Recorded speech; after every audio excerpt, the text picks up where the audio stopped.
Bonjour les amis, voilà, aujourd'hui je vous fais un petit tuto sur les utilitaires que vous pourrez utiliser avec votre ordinateur, et sachant que ces petits logiciels que je vais vous présenter sont très utiles pour vous, surtout dans votre usage quotidien et surtout si vous avez aussi un ordinateur de gamer.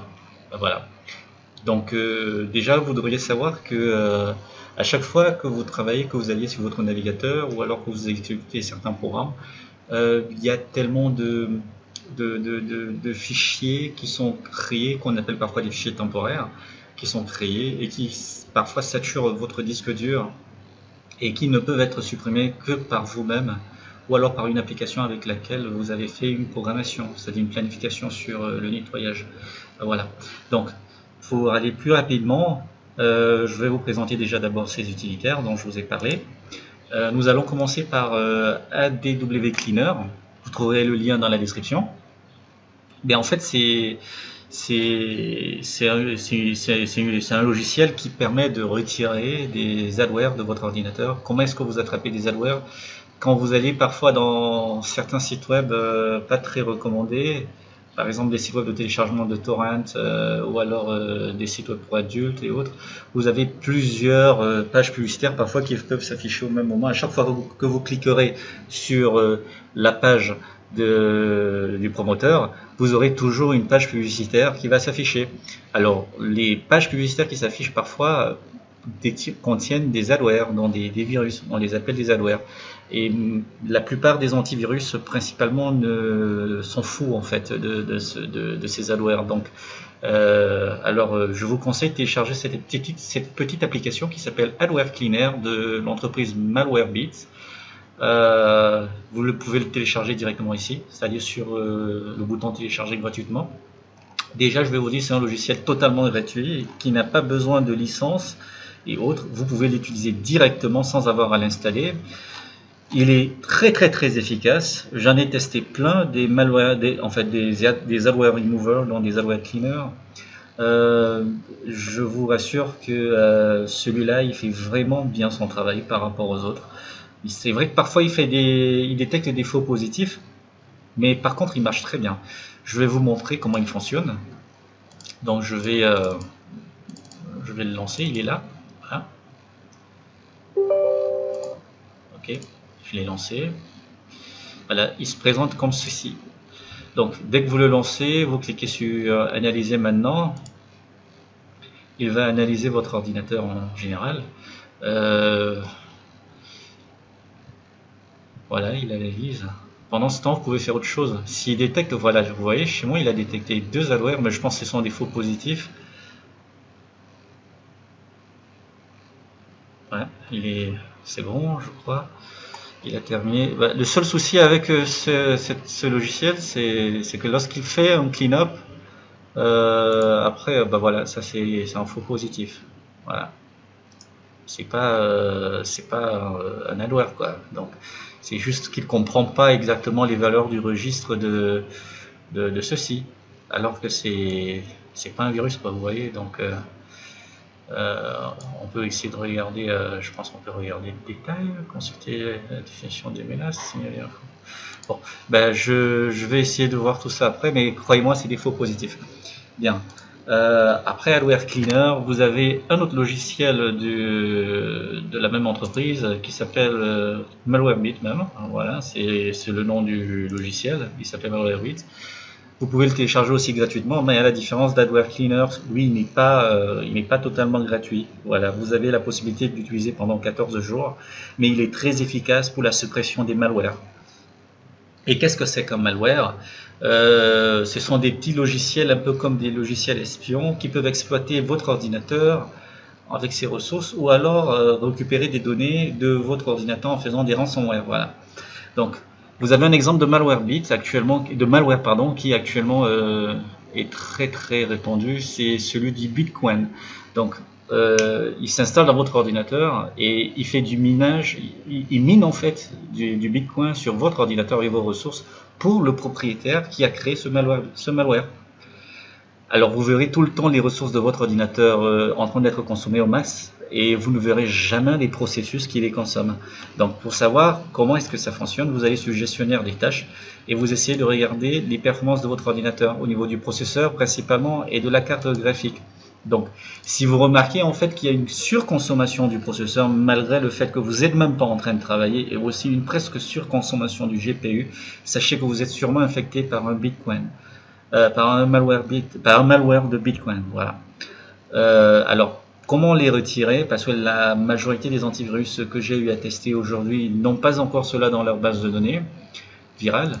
Donc, MalwareBit, par contre, il fonctionne très bien. Vous l'installez, il est gratuit pour 14 jours et il fait le travail complet. Il travaille complètement, il permet de supprimer tous ces virus. Mais je vous conseille de l'acheter, il coûte pas cher. Si je ne me trompe pas, c'est 40 € par an. Donc vous pouvez l'avoir sur leur site web directement sur malwarebit.com. Ensuite, je vais vous parler de Razer Cortex. Razer Cortex en fait qui vient de la filiale en fait de l'entreprise Razer que vous connaissez sûrement, qui fait aussi dans les laptops pour gamers et certaines composantes gamer pour PC. Il propose un logiciel très intéressant qui s'appelle le Razer Cortex. Moi personnellement je l'utilise depuis déjà 2013 ou 2012 ou 2013, j'ai plus très bonne mémoire, mais ça fait longtemps que j'utilise les logiciels Razer. Alors quand vous l'installez, il se présente comme ceci dans votre barre de tâches. Il est là, vous cliquez avec le bouton droit de la souris, vous pouvez l'ouvrir directement. Et vous pouvez cliquer là, voilà, et l'ouvrir, lancer Cortex, et vous avez directement l'accès à votre bibliothèque de jeux. À quoi sert principalement ce logiciel? Il sert à deux choses. La première chose, c'est d'arrêter tous les processus inutiles lorsque vous lancez un jeu, afin d'accorder toutes les ressources disponibles, principalement aux jeux auxquels vous lancez. Vous voyez là, par exemple, lorsque je lance un jeu, il booste. C'est-à-dire il baisse l'activité du processeur concernant les autres processus en cours. Il offre totalement toute l'activité du processeur seulement pour le jeu vidéo auquel vous jouez. Il désactive le mode en veille du processeur. Il désactive les mises à jour automatiques, blablabla. Et concernant les processus, il y a beaucoup. J'ai pas coché les processus, mais vous pourrez les cocher. De cette manière, il va arrêter tous ces processus au moment où vous lancez le jeu. Vous avez les différents services qui l'arrêtent aussi, et vous pouvez le faire de manière personnalisée. Les services non Windows aussi, il peut le faire. Donc, généralement, il vous permet de gagner parfois 1 à 2 gigas de RAM lorsque vous l'utilisez. Voilà. La deuxième chose à quoi elle sert, c'est de nettoyer votre ordinateur. Comment il optimise en fait les ressources disponibles, déjà en nettoyant l'espace disque occupé, en accélérant le matériel et le logiciel et en défragmentant les jeux. Voilà. Et c'est très important de défragmenter aussi les jeux, tout comme défragmenter votre disque dur. Ce logiciel, il est totalement gratuit. Vous trouverez le lien pour l'obtenir dans la description.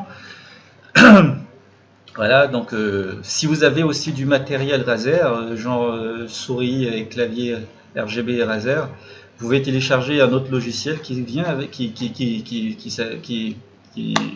se jumelle à Razer Cortex, qui s'appelle Razer Synapse, qui vous permet de personnaliser le rétroéclairage de votre clavier RGB ou de votre souris RGB, comme vous le voulez, mais il faudrait principalement qu'il soit de la marque, en fait que ces équipements soient de la marque Razer. Voilà. Bien. Ensuite, nous allons parler de CCleaner. Voilà, CCleaner, c'est de la vieille maison. En fait, c'est quelque chose qu'on utilise depuis très longtemps. C'est, comme vous l'entendez, il permet de nettoyer votre PC. Il est très efficace comme logiciel. Et en plus, vous avez plusieurs versions. Vous avez la version installable et vous avez la version portable. Quand on dit portable, c'est-à-dire que vous n'avez pas besoin d'installer, vous l'exécutez directement et vous faites votre travail avec. Donc, vous pouvez le télécharger ici, c'est gratuit, en cliquant sur Download for free, mais par contre, il y a une version, quand vous le téléchargez gratuitement, vous avez accès à certaines fonctionnalités que vous ne disposerez pas, que vous disposerez seulement de la partie gratuite, et certaines fonctionnalités que vous ne pourrez pas disposer, qui seront réservées seulement à la partie payante. Je ne sais plus très bien combien elle coûte, mais vous verrez par vous-même. Et en parlant de cette application, elle est juste là. J'ai la version portable. Quand vous l'exécutez, il s'ouvre comme ceci. Voilà. Voilà comment il se présente. Vous avez le premier onglet juste dans le menu à gauche, le nettoyeur, voilà. Vous lancez d'abord l'analyse. Chez moi, il initialise d'abord l'application avant de pouvoir mettre à disposition les boutons. Donc là, dès que c'est disponible, les boutons, vous cliquez d'abord sur analyser. Et dès que vous avez analysé, vous effectuez le nettoyage. Ensuite, il va falloir aller aussi nettoyer les registres. Donc vous lancez la recherche des erreurs. Il va rechercher des erreurs sur des applications installées ou désinstallées, parce que parfois quand vous désinstallez des applications, Windows, ce qu'il fait, c'est qu'il ne supprime pas les registres concernant cette application, et parfois ça peut ralentir la performance de votre ordinateur. Donc avec CCleaner, vous avez la possibilité de nettoyer ces registres en les recherchant, et je vous en prie, faites-le 2 ou 3 fois jusqu'à ce que vous ne trouvez plus aucune erreur. D'accord? Comme chez moi. Parce que parfois vous le faites une fois, si vous relancez, vous aurez encore d'autres erreurs, alors faites-le plusieurs fois pour être sûr en fait qu'il n'y a plus aucune erreur. Ok, je vous mettrai toujours le lien dans la description. Ensuite, vous avez un logiciel comme CoreTemp qui est très bien pour le monitoring de votre PC. Il permet d'avoir la température actuelle de vos différents cœurs. Et ce que j'aime bien avec cette application, c'est qu'il récupère la température de votre ordinateur à l'intérieur, au niveau du processeur, sur ces sondes. Puisqu'en fait, sur un processeur, les sondes sont reparties sur 2 surfaces. Vous avez une au niveau du die, c'est-à-dire la surface qui permet le contact avec le radiateur, et une autre sonde qui peut se retrouver, qui récupère les valeurs de température au niveau du CPU même. Donc, quand vous prenez les valeurs de température au niveau du die, elles peuvent parfois s'avérer beaucoup plus basses ou souvent beaucoup plus élevées. Mais par contre, quand vous les prenez directement au niveau des sondes du processeur lui-même, c'est-à-dire à l'intérieur du processeur, vous avez les valeurs exactes au niveau de ces circuits.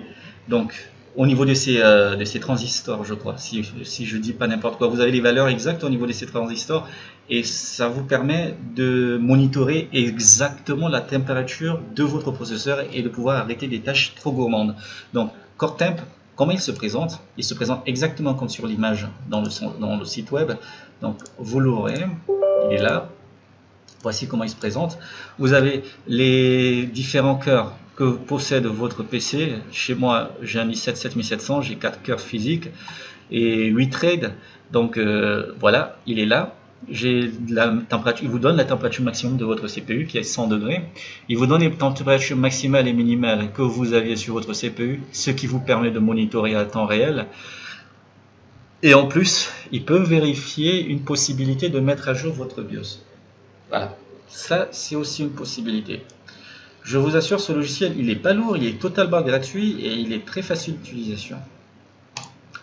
Bien, ensuite nous allons passer sur OCCT. OCCT qui est un logiciel que j'ai vraiment apprécié pour le monitoring aussi de mon PC. C'est un logiciel totalement gratuit que vous pouvez télécharger en version stable ou en version bêta. Mais comme tout le monde vous le dira, les versions bêta ne sont pas parfois les meilleures versions. Il vaudrait mieux choisir les versions stables. Alors vous le téléchargez en version stable. Et comment ce logiciel se présente? Il se présente ici. Donc vous double-cliquez, il prend juste un certain temps à se lancer, vous patientez juste un tout petit peu, et dès qu'il sera lancé, il peut en même temps, il peut vous permettre de lancer des benchmarks sur votre CPU et sur différentes composantes de votre PC. Donc comment est-ce que ça se fait? Vous avez là ici OCCT qui est en fait le stress test généré juste pour le CPU. Vous avez un autre stress test ici où vous pouvez choisir la version. En fonction de la version la plus récente ou la plus vieille, vous avez un stress test qui est beaucoup plus dur et beaucoup plus fort. Vous pouvez choisir la quantité de RAM à attribuer. Et étant donné que mon ordinateur en a 16 Go, je peux mettre toutes les 16 Go de RAM ici et configurer une version de mon stress test sur une période donnée et voir la stabilité de mon ordinateur. Pourquoi ce logiciel il est important? Il est important pour ceux par exemple qui font de l'overclock, c'est-à-dire qui overclock leur CPU ou alors qui undervolt leur CPU, pas seulement leur CPU mais aussi leur GPU, parce que vous voyez, vous pouvez faire des tests sur votre GPU. Donc, il permet de faire ces stress tests qui sont très importants puisque à chaque fois que vous allez manipuler les tensions et les fréquences de votre CPU ou de votre GPU, il faudrait toujours lancer un stress test qui peut varier d'une durée entre 15 à 1 heure de temps.